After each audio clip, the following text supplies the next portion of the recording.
U.S. China trade war, a test of resolve and strategic concessions.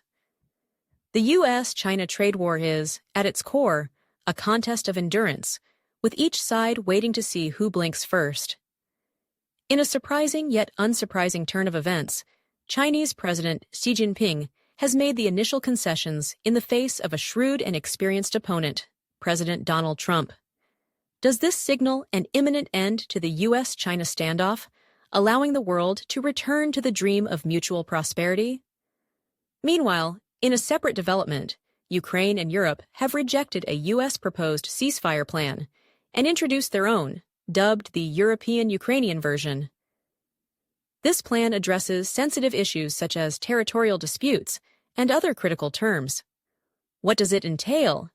Before diving into the analysis, we invite our viewers to like and subscribe to WorldView today for the most unique and insightful commentary. On April 24th, Time magazine published an exclusive interview with President Trump. Addressing the tariff issue, Trump candidly revealed that President Xi had personally called him. When asked if he would have initiated the call if Xi hadn't, Trump firmly replied, "No, I wouldn't have called." When pressed further on whether Xi had indeed reached out, Trump confidently confirmed, "Yes, he called me." However, when questioned about the specific date of the call, Trump sidestepped, stating, "He called me, but I don't think that means he's showing weakness. If I called Xi, I wouldn't think it meant I was showing weakness either."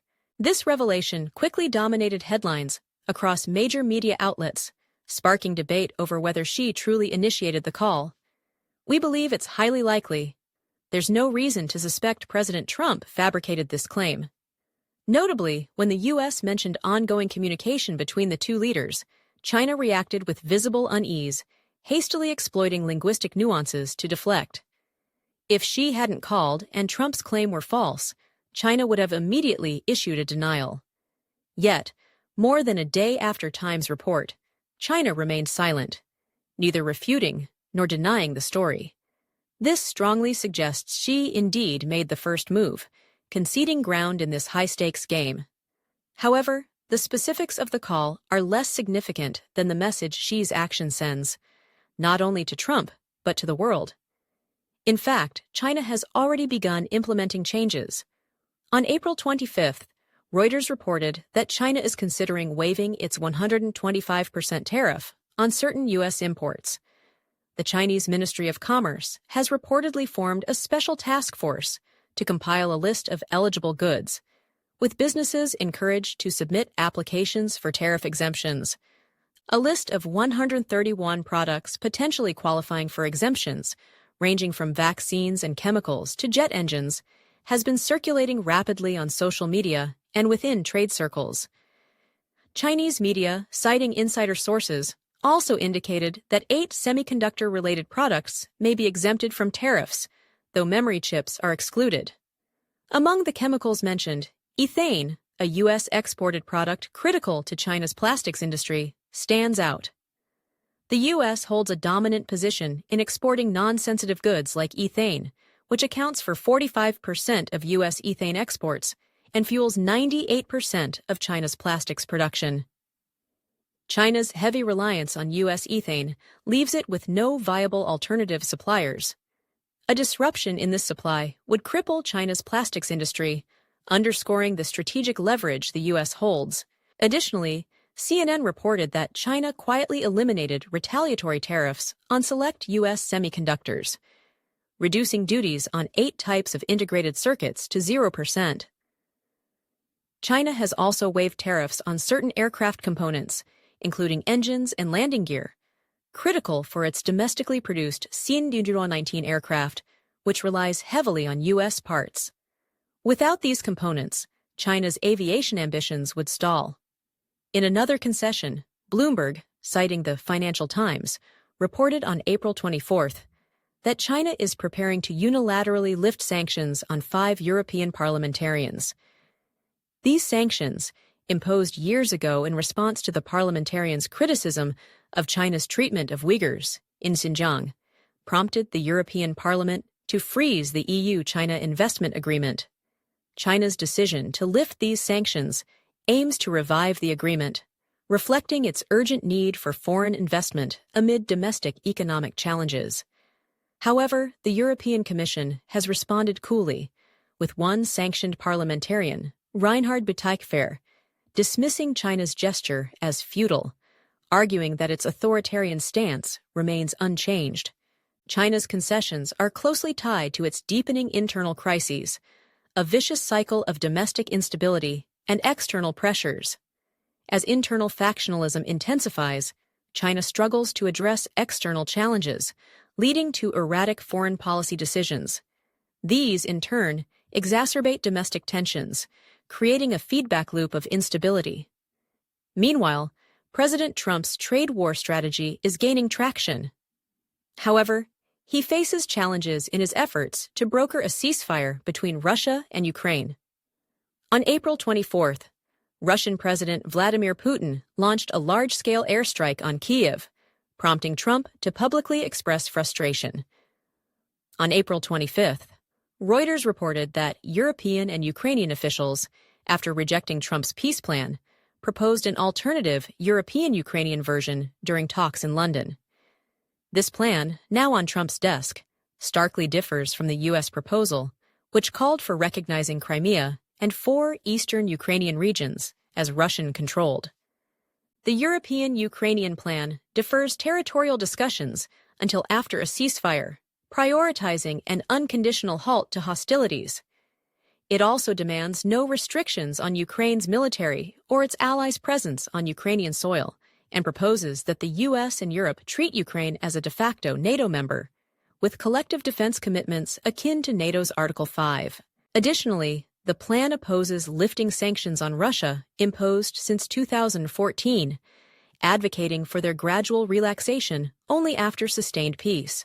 Unlike the U.S. plan, which vaguely addressed war reparations, the European-Ukrainian version explicitly calls for funding Ukraine's reconstruction with frozen Russian assets. While ambitious, some demands, particularly Ukraine's de facto NATO status, may be unrealistic, serving as a high opening bid for negotiations. As the U.S. China trade war intensifies, the U.S. position is clear. Isolate China economically. The U.S. is rallying dozens of nations in Asia and beyond to form a tariff coalition, disrupting China's supply chains and severing its trade links. Tariffs have escalated, with China imposing 125% duties on U.S. goods and the U.S. retaliating with up to 245% on Chinese imports.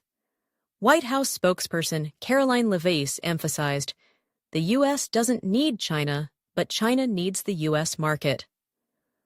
While some U.S. industries, like pharmaceuticals and electronics, face short-term supply chain challenges, Trump has lowered tariffs on these goods to 20%, confident that U.S. manufacturing can eventually replace Chinese imports.